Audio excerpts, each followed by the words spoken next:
Brasil, ya que nos vamos a encontrar no Renasce no ano que vem em janeiro, as palavras de saudação muito simples, saudação que nasce no coração de nossa mãe, a mãe de todo sacerdote e de todo seminarista, a mãe Aparecida, a mãe do Brasil, a rainha dos céus e da terra. Vamos rezar, vamos jejuar, preparando um renascer desde o Espírito. Vamos estar na expectativa de Pentecostes, junto com Nossa Senhora, a Mãe de Jesus e nossa Mãe. Que essa expectativa nos faça felizes. Essa expectativa dilate nosso coração muitas vezes estreito, arrugado, a veces ressentido. E essa expectativa de uma descida poderosa do Espírito Santo renovando a vossa vocação sacerdotal seja a realidade pura, bênção do céu.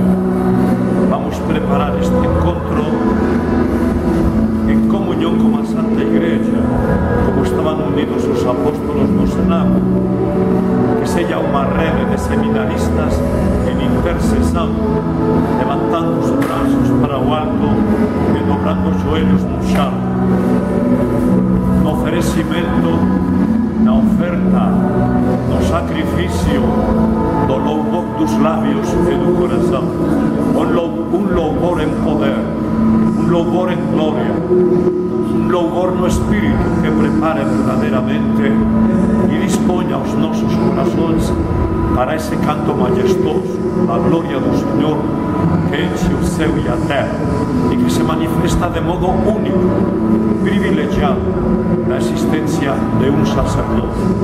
Que Nossa Senhora prepare os vossos corações, que os santos anjos preparem os caminhos do Senhor nas vossas vidas para aquele encontro futuro no próximo ano, em janeiro, seja um derramamento de poder como nunca.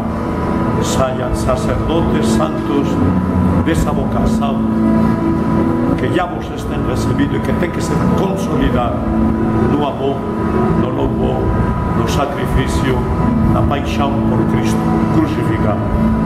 Abençoe-vos Deus Todo-Poderoso, Pai, Filho e Espírito Santo.